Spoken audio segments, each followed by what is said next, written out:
আসসালামু আলাইকুম। ৫ শট গোলেই জীবন, ঘামে ভেজা রাত, তবু বেতনের অঙ্ক দেখে চমকে যায় প্রভাত। ক্লাব ফুটবলে এখন টাকার ছড়াছড়ি, এর মধ্যে প্রিমিয়ার লিগই অর্থ প্রাচুর্যের সবচেয়ে সমৃদ্ধ এবং বিশ্বের সবচেয়ে জনপ্রিয় ও প্রতিদ্বন্দ্বিতাপূর্ণ ঘরোয়া লিগ। ইংল্যান্ডের শীর্ষ এই লিগের ব্যয় ক্ষমতা বিশ্বের বাকি সব প্রতিদ্বন্দ্বীকে বহুগুণে ছাড়িয়ে গেছে। প্রিমিয়ার লিগের এবারের আসরে সবচেয়ে বেশি বেতন পাওয়া 10 জন ফুটবলারকে নিয়ে আমাদের আজকের আয়োজন। মেসার্স বন্ধন এন্টারপ্রাইজ নগদ ও সহজ কিস্তিতে পণ্য বিক্রয়ের বিশ্বস্ত একটি প্রতিষ্ঠান। ফুটবলে অর্থনীতি ও বাণিজ্য নিয়ে কাজ করা গবেষণাধর্মী প্রতিষ্ঠান ক্যাপোলজি প্রকাশ করেছে প্রিমিয়ার লিগের এ মৌসুমের সবচেয়ে বেশি বেতন পাওয়া 10 জন ফুটবলারের তালিকা। চলুন দেখে নেওয়া যাক এই তালিকায় জায়গা পেয়েছেন কারা। এই তালিকায় 10 নম্বরে আছে আর্সেনালের কাই হাভার্টস। 2021 উয়েফা চ্যাম্পিয়ন্স লিগ ফাইনালে কাই হাভার্টসের গোলে শিরোপা জিতেছিল চেলসি। তখন থেকেই হাভার্টসের ওপর নজর রাখতে শুরু করে অন্য ক্লাবগুলো। 2023 সালে তাকে পেয়ে যায় চেলসির নগর প্রতিদ্বন্দ্বী আর্সেনাল। লন্ডনের ক্লাবটি তাকে 2025-26 মৌসুমে 237 কোটি 70 লক্ষ 49 হাজার টাকা বেতন দেবে। এই তালিকায় 9 নম্বরে আছে ম্যানচেস্টার সিটির ওমর মারমুশ। এবছর শীতকালীন দলবদলে ম্যানচেস্টার সিটিতে নাম লিখিয়েছেন ওমর মারমুশ। মিশরীয় এই ফরওয়ার্ড এরই মধ্যে ঢুকে গেছেন প্রিমিয়ার লিগের সর্বোচ্চ বেতন পাওয়া ফুটবলারদের তালিকায়।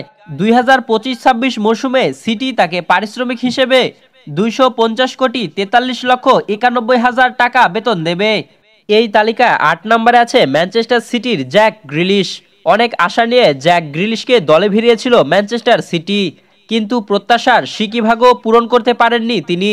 ম্যান সিটির কোচ পেপ গার্দিওলা নাকি তাকে অন্য কোনো ক্লাব খুঁজে নেওয়ার পরামর্শও দিয়েছেন। যদিও সিটিজেনদের সাথে 2027 সালের জুন পর্যন্ত চুক্তি আছে গ্রিলিশের। গ্রিলিশ যদি এখনই ক্লাব ছাড়তে রাজি না হন, তাহলে আসন্ন মৌসুমে তাকে 254 কোটি 68 লক্ষ 38 হাজার টাকা বেতন দিয়ে রাখতে হবে।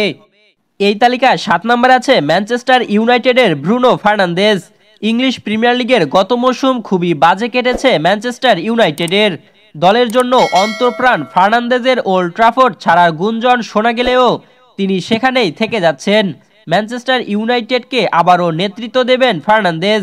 আসন্ন মৌসুমে তিনি পাবেন 254 কোটি 68 লক্ষ 38 হাজার টাকা। তালিকায় 6 নম্বরে আছে ম্যানচেস্টার সিটির বার্নার্ডো সিলভা। ম্যান সিটির মাঝমাঠের অন্যতম ভরসা বার্নার্ডো সিলভা। ক্লাব সতীর্থ জ্যাক গ্রিলিশ ও জাতীয় দলের সতীর্থ ব্রুনো ফার্নান্দেজের সমান 254 কোটি 68 লক্ষ 38 হাজার টাকা বেতন পাবেন সিলভাও। তালিকায় 5 নম্বরে আছে চেলসির রাহিম স্টার্লিং। প্রত্যাশা পূরণ করতে না পারলেও রাহিম স্টার্লিংকে মোটা অঙ্কের বেতন দিয়ে রাখতে হচ্ছে চেলসিকে। তবে ক্লাব কর্তৃপক্ষ তাকে বিক্রি করতে উঠে পড়ে লেগেছে। আগামী মৌসুমে স্টার্লিংকে 275 কোটি 90 লক্ষ 75 হাজার টাকা বেতন দিতে হবে ব্লুজদের। তালিকায় 4 নম্বরে আছে লিভারপুলের ভার্জিল ভ্যান ডাইক। লিভারপুলকে অনেকদিন ধরেই নেতৃত্ব দিচ্ছেন ভ্যান ডাইক। গত মৌসুমে তার অধিনায়কত্বে প্রিমিয়ার লিগে চ্যাম্পিয়ন হয় অল রেডসরা। শিরোপা ধরে রাখার মিশনে এবারও দলকে নেতৃত্ব দেবেন তিনি। ভ্যান ডাইক 2025-26 মৌসুমে পারিশ্রমিক হিসেবে ক্লাবের পক্ষ থেকে পাবেন 297 কোটি 13 লক্ষ 11 হাজার টাকা।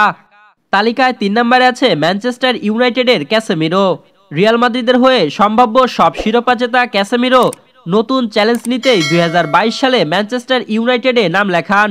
সর্বশেষ 2 মৌসুম খুবই বাজে কেটেছে ইউনাইটেডের।